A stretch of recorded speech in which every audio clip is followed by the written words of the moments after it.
Hello, so now looking at training, which is part of human resources, or called in AQA people in business, but I always call it human resources because that's what it is. And we're going to be looking at the benefits of an induction training program and what might be included in it, and the advantages and disadvantages of on-the-job training and off-the-job training. Okay, so training is generally the process by which individuals acquire new knowledge and skills. And it's very important for an organisation because with technological changes, employees are going to have to deal with new technology. So that it can be, we know from learning about technology that it can be very expensive. And so we're going to want our employees to be able to use it appropriately and effectively. We provide training, or businesses provide training because they want to increase productivity and efficiency. So that means that, employees can produce more. And by producing more, that lowers that average cost. We want to provide training because that can improve the quality of the output that they're producing, the goods or the services or whatever it is that they're doing. And businesses that provide training find that employees feel valued by those businesses. A business that's willing to spend money on training somebody, they may feel very appreciated. They might feel much more loyal to that organisation. They may work harder because they're happier in their work. There are some problems with training though. It can be expensive, and it depends on the type of training that you're offering. We're going to see that off-the-job training tends to be the more expensive of the types of training. And if people have to be away, especially with off-the-job training, away from work that is, it can mean a loss of productivity while people are training, and then you have to get someone to come in and cover that person's work, so that can be quite expensive and difficult to coordinate. And of course, once you've trained your workers up, they have these new skills that might make them more attractive to competitor firms. And you can't, legally bind someone and say you have to work here for 5 years. You can say they have to give a reasonable amount of time to be able to resign, but you can't say, oh, you have to work with us for 10 years or something like that. So once you've invested in that person, they are free to leave, and they can leave the organisation. So these are the types of training. Induction training occurs at the start of a new job, so it's to introduce the person to the job. So it should mean that the employee knows how to carry out their job. It should mean that health and safety procedures can be covered, so they're not, a danger to themselves, a danger to other people. If the fire alarm goes off, they know where they need to exit. And it can make the employees feel welcome as well. In induction training, you'd expect somebody to go through kind of really basic details, such as where should you park your car, or where can you get lunch from, or what times lunch is at, or how to book meeting rooms, or how to get equipment that their person needs, or how to fill in certain forms that they need to do, expense forms, all these types of things.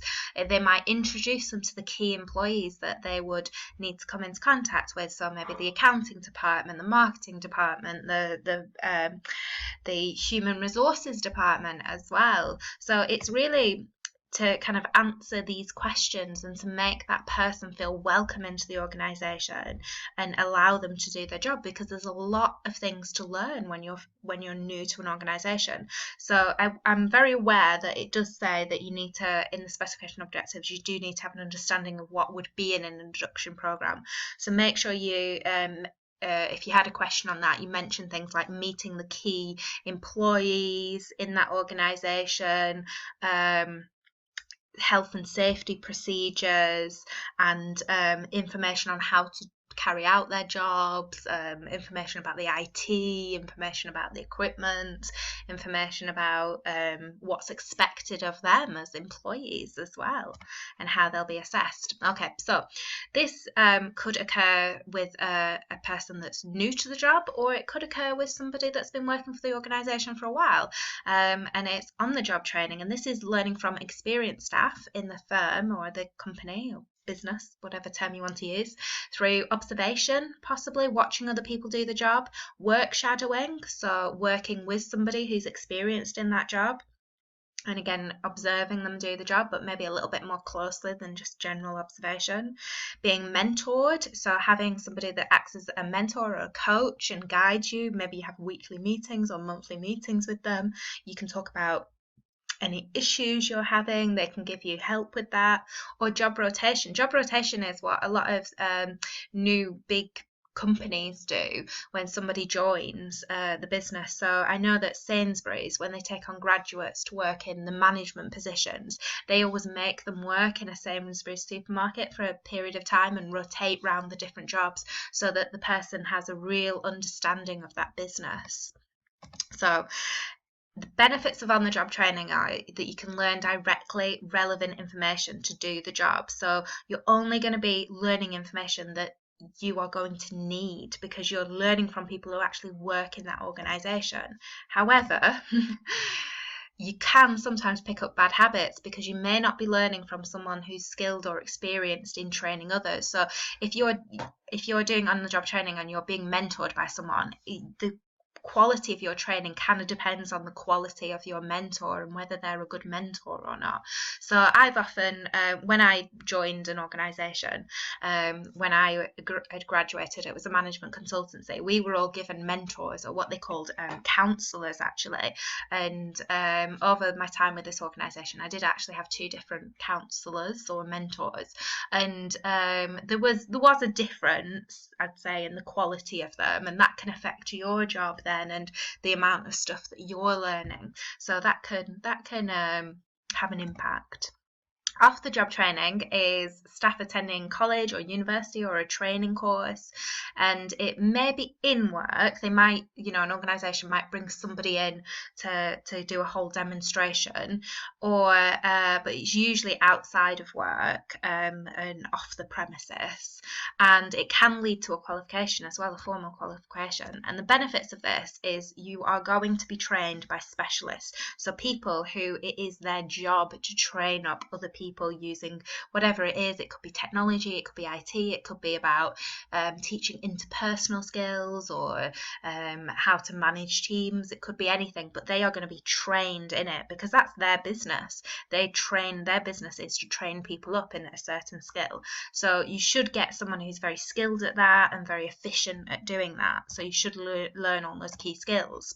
However, usually you are going to be away from the workplace. Even if you're doing the off-the-job training within the workplace, you're not doing it on the job. So it means that your work will need to be covered for you, covered by somebody else.